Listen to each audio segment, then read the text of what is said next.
Through a collection of original garments and accessories, Flash Woman provides powerful testament to this inward connection, this deep well of strength and beauty that has always been at the heart of Queensland, Aboriginal and Torres Strait Islander women. Drawing upon this rich source, these proud women have raised families, fought for justice, overcome oppression and passed on their culture, all with the grace that is immediately apparent in these women, their outfits and their stories. Walbra Murray, who initially proposed the concept, wanted to see an exhibition that celebrated the unique beauty that is Indigenous women's beauty, a beauty that is not about being fashionably beautiful, but the beauty that comes from the strength and peace in family and community. She wanted to celebrate the inner beauty that is expressed in the way women mother, the way women contribute to community, and is a part of their cultural, spiritual, social and political being.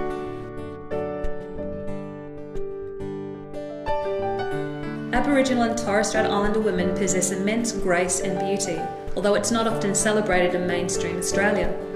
Indigenous Australian women have demonstrated a toughness to survive and a tenderness to inspire.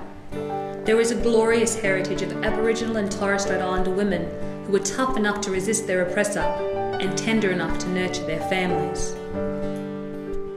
Most importantly, Walbra wanted to see this exhibition come into being because so many young women do not know the wonderful legacy of natural beauty that is theirs, handed down to them from one beautiful woman to another over thousands of years.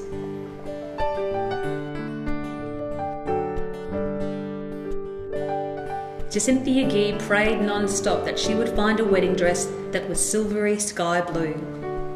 When her boss at the time asked her to take some clothes back to Pat Washington's dress shop in Townsville, in a pile of clothes lying around, she finally saw it.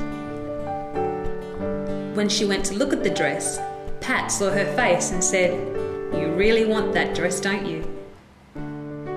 When Jacynthia's father saw her in the wedding dress, he said to her, "You look so beautiful today." When it comes to fashion and style, Grace Lee's mum has always been a big influence.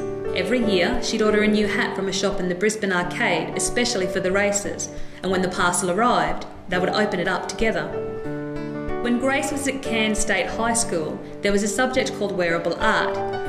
It was while doing this subject that she started thinking seriously about pursuing a career in fashion design.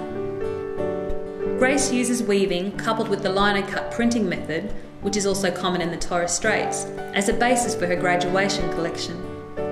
She would like to think that her designs are her own take on an ancient artistry. Grace Lee grew up in Cairns and has just graduated from RMIT with a Bachelor of Fashion Design.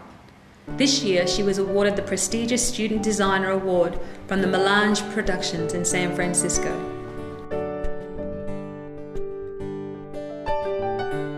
Raylene Baker was asked by Uncle Neville Bonner to represent Opal Brisbane in the Miss Australia Quest Queensland. Pageants and quests were an unusual experience, and Raylene knew that at a young age it was a very foreign and artificial world. At the same time, she said it was fun to dress up and be glamorous for a little while. The 1960s and 1970s were a difficult period, and the experience was uplifting, as opportunities were rare back then. When Raylene entered the Miss Opal Quest, she was in her third year of a ladies' hairdressing apprenticeship in Brisbane.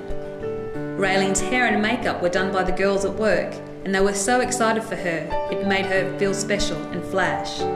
Raylene Baker is the eldest of 6 children. She is the Principal Indigenous Advisor for Arts Queensland and has worked across government and Aboriginal and Torres Strait Islander affairs for many years. She is also the proud mother of 4 sons. Juliette Knox has always had her own sense of fashion and never really conformed to fads or on trends.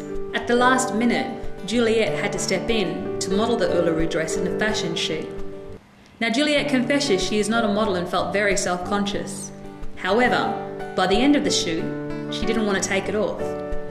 Juliette really connected with this dress, its beauty, its power, its connection to Australia, and its celebration of our Indigenous culture. She firmly believes this dress has a little bit of magic weaved into it, as it certainly stirred something in her soul. At the end of the photo shoot, the designer turned to Juliet and said, "This dress was made for you." Juliet Knox is a young businesswoman. She is the CEO and co-founder of the Little Black Dress Empire and was a winner in the 2011 Fun Fearless Female Contest run by the Cosmopolitan magazine. The items in this exhibition are a personal reflection from 15 wonderful black women and their families. Each item has its own story, its own memory, and its own connection to a special place in their hearts.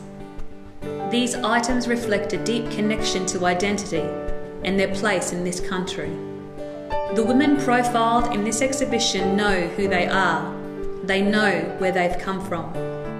With the guidance of their elders, they know where they are going, leading the way for Indigenous and non-Indigenous women of Australia as beautiful, strong, and flash women.